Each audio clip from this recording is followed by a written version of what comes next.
کئی لوگ یہ سوال کرتے ہیں جی کہ از اللہ پلیزڈ ود می، کیسے مجھے پتہ لے گا اللہ میرے سے پلیزڈ ہے، اور وہ لوگ بڑی مشکلات سے گزر رہے ہوتے ہیں. تو آئی تھنک یہ جو آپ نے بات کی نا کہ صلوات کی جو تفسیر بیان ہوئی ہے وہ یہ ہے کہ گائیڈنس اور توفیق، یہ دو چیزیں. تو آئی تھنک کہ اگر مشکلات کے باوجود الحمدللہ آپ نیک اعمال کر رہے ہیں اور نیکی میں بڑھ رہے ہیں تو اٹس اے بگ سائن کہ اللہ سبحانہ و تعالیٰ از پلیز ود یو. سو ذیشان نے جو آیت شیئر کی اس سے پچھلی ہی آیا ہے جو میں بہت زیادہ انٹرنلائز بھی کرنے کی کوشش کرتا ہوں، اور in every phase of life الحمدللہ دس ہیز ہیلپ می. وہ ہے ورس 152، فَاذْكُرُونِی اذْکُرْکُم واشکروا لی ولا تکفرون، کہ مجھے یاد رکھو میں تمہیں یاد رکھوں اور دیکھو میری ناشکری نہ کرو. Never be and thank me, میرا شکر کرو اور میری شکری جو ہے وہ ناشکری نہ کرو. اس میں سب سے پہلا اسپیکٹ ہے ریممبرنگ اللہ سبحانہ و تعالیٰ کا، اور اس پہ ماشاءاللہ اتنی خوبصورت احادیث ہے، میں دو کوٹ کرنا چاہوں گا آپ لوگوں کے سامنے. ایک ابو ہریرہ رضی اللہ عنہ سے مروی کہ رسول اللہ صلی اللہ علیہ وسلم نے فرمائے، صحیح بخاری کی حدیث ہے کہ اللہ says I am just as my slave thinks I am. ایک تو یہ حدیث اگر ہم انٹرنلائز کر لیں نا تو اللہ کا لو بھی بلڈ ہوگا کہ دیکھیں دس از اللہ سبحانہ و تعالیٰ کہ جو ہمیں آفر کر رہا ہے کہ تم مجھے تھوڑا سا بھی یاد کرو گے، دیکھو میں تمہیں اس سے ایکسپونینشیل لیول پہ یاد رکھوں گا. اور اس پہ علماء کہتے ہیں نا کہ اگر آپ نے اللہ سبحانہ و تعالیٰ سے کوئی بات منوانی ہے ان ڈیفیکلٹ ٹائمس تو آپ فراوانی میں بہت یاد رکھیں اللہ کو، آپ فراوانی میں بہت اللہ تعالیٰ سے دعا کریں. دوسری بڑی زبردست حدیث یہاں پہ کہ ابو ہریرہ سے ہی مروی ہے کہ نبی اکرم صلی اللہ علیہ وسلم نے فرمایا کہ when Allah loves a servant he calls Jibril and he says verily I love this person so you should love him. جبرائیل ان سے محبت کرتے ہیں، پھر وہ اعلان باقی آسمانوں پہ ہوتا ہے. تو سو آن اینڈ سو فورتھ، یعنی آپ دیکھیں کہ سب سے جو ہولی کریچرز ہیں، یعنی اینجلس کو ہم بڑا وہ ہولی کریچر ظاہر ہے ایک تصور ہے، وہ اگر انسان کے لیے دعا کر رہے ہیں اور وہ محبت کر رہے ہیں انسان سے، تو آئی تھنک کہ اس انسان کو بڑا اس پہ خوش ہونا چاہیے. اور دوسرا جو اسپیکٹ اس میں ہے اس آیت میں وہ شکر گزاری اور ناشکری کے حوالے سے، گریٹیٹیوڈ اینڈ انگریٹیٹیوڈ. سبحان اللہ. دیکھیں احمد بھائی، آپ نے کل ذکر کیا تھا کہ بنی اسرائیل سے ٹرانسفر آف لیڈرشپ ہوئی اور ان کی کچھ مسٹیکس تھیں جس کی وجہ سے یہ سارا معاملہ ہوا. اس میں آپ نے ہی مینشن کیا تھا کہ بہت بڑی مسٹیک تھی ناشکری. یعنی ایک تو اللہ کی نعمتوں کی ناشکری کہ جی من و سلوہ ہمیں پسند نہیں، ہمیں تو یہ جو ہے وہ فوڈس چاہیے. پھر یہ کہ اللہ نے نبی بھیج دیا، آزادی دے دی آپ کو فرعون سے، اس کے بعد اللہ نے شریعت بھیج دی، ہر چیز تو آپ کو بھیج دی، لیکن یہ کہ ناشکری. تو آئی تھنک کہ ناشکری از اے کرائم، اور دس از سو ان نیچرل بیکاز ہم سب کو یہ پتہ ہے کہ اللہ سبحانہ و تعالیٰ ہم سے کتنی محبت کرتا ہے، آ جا کے سب کو پتہ ہے، اور کہاں کہاں وہ ہمیں بچا رہا ہوتا ہے، کس طرح سے وہ ہمارے افیئرز مینیج کر رہا ہوتا ہے. یہ تو کبھی ہم سوچنے بیٹھ جائیں تو آئی تھنک کہ ہمیں رونا آ جائے. میں آڈینس کو بھی کہوں گا کہ گریٹیٹیوڈ جرنل یہ ایک بڑی زبردست عادت ہے، بلکہ اس میں ریسرچز موجود ہیں کہ جو لوگ گریٹیٹیوڈ جرنل فیل کرتے ہیں، بناتے ہیں، یعنی 5 things for which you are grateful، تو وہ زیادہ خوش ہیں سائنٹیفکلی اسپیکنگ. ان میں آپٹیمزم ہے، ان میں ڈٹرمینیشن ہے، ان میں جو ہے ول پاور زیادہ ہوتی ہے، and so on and so forth. Coffee researches جو ہیں وہ آپ کو انشاءاللہ مل جائیں گی، بلکہ اس کے فزیولوجیکل افیکٹس بھی ہیں اکارڈنگ ٹو سائنس شکر گزاری کے. الفا ویوز جو ہے وہ اسٹڈی کی گئی، ہارٹ بیٹ کا تعلق جو ہے وہ برین کی کچھ ویوز کے ساتھ دیکھا گیا، تو بڑا ردم ایک نظر آیا.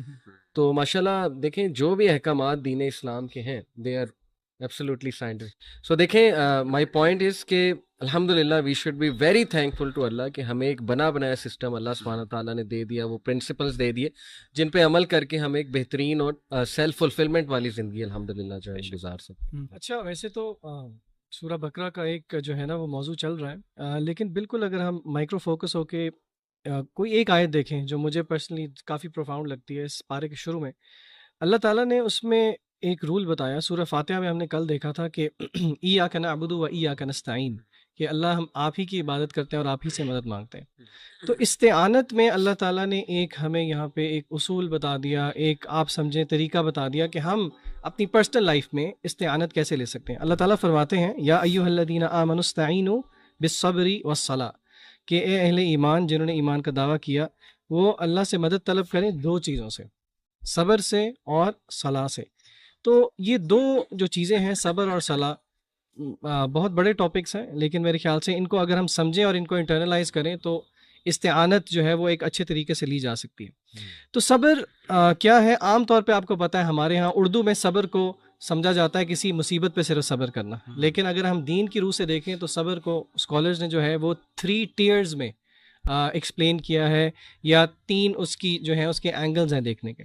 سب سے پہلا اینگل انہوں نے بتایا کہ اللہ تعالیٰ کی اطاعت پہ صبر کرنا، یعنی کہ جو بھی اللہ تعالیٰ کے احکام ہیں ان کو بجا لانا در حقیقت صبر ہے، اور قرآنی آیات اس پہ دلالت کرتی ہیں کافی ساری. پھر اسی طرح اللہ تعالیٰ نے جن چیزوں سے روکا ہے ان سے رک جانا، یعنی کہ اللہ نے جن چیزوں کو منع کیا ہے ان سے رک جانا، یہ بھی صبر کی ایک قسم ہے. اور پھر اسی طرح مصیبت اگر کوئی آتی ہے، اور یقیناً ہر مصیبت اللہ تعالیٰ کی طرف سے ہی ہے، اس پر بھی صبر کرنا، صبر علی مصیبہ، یہ تینوں ڈائمینشنز ہیں صبر کی. اور اگر ہم قرآن مجید کی روح سے ہی دیکھیں کہ صبر یہ دل کی ایک ایسی عبادت ہے جس کا ریوارڈ جو ہے وہ رمضان سے بہت ملتا جلتا ہے. رمضان کا کیا ریوارڈ ہے؟ حدیث قدسی میں کیا آیا ہے کہ الصوم لی وانا اجزی بہ، جس کی محدثین نے شرح کیا کی ہے کہ اس کا مطلب ہے ان لمیٹڈ ریوارڈ. تو اگر آپ صبر کا کنیکشن رمضان کے ساتھ دیکھیں تو وہ بہت گہرا ہے، کیونکہ رمضان بھی صبر کا ہی نام ہے، اور صبر کے ریوارڈ کو ہی اللہ تعالیٰ نے قرآن مجید میں سورہ زمر میں کہا انما یوفی الصابرون اجرهم بغیر حساب، کہ جو صبر کرنے والے ہیں ان کا جو اجر ہے وہ بھی بغیر حساب کے ہے. تو یہ بڑے کی پرنسپلز ہیں صبر. اور اسی طرح نماز تو خود ایک بہت بڑا موضوع ہے، لیکن صبر اور صلاح کو اگر ہم پکڑ لیں تو انشاءاللہ یہ از اے مینیفیسٹیشن آف استعانت. اچھا، اس میں نا شان بھائی جیسے آپ صبر کی بات کر رہے تھے تو ایک بہت امپورٹنٹ پوائنٹ ہے وہ یہ سمجھنے والا کہ جو ریوارڈ ہے نا وہ مشکل کے آنے کی وجہ سے نہیں ہے. یعنی کسی بندے کو صرف اس لیے ریوارڈ نہیں ملتا کہ اس پر مشکل آئی ہے، بلکہ ریوارڈ ہے پیشنس کی بنیاد پر. تو پہلی بات تو یہ ہے کہ صرف ایک ہمارے یہاں بڑا مشکل، یہ ہمارے یہاں بڑی یہ عام سی بات ہے کہ جی مسلمان پہ مومن پہ اگر ایک کانٹا بھی چبھے تو اس کو اس کا ریوارڈ ملتا ہے. ریوارڈ تب ملتا ہے جب وہ صبر کرتا ہے، شرط یہ ہے، کنڈیشن یہ معلق ہے حکم اس کے ساتھ.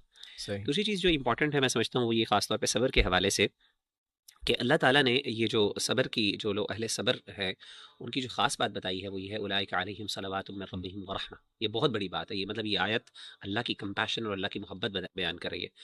صلوات جو ہے اٹس اے پلورل، اور صلوات علماء کہتے ہیں من ربہم، ان کے رب کی طرف سے.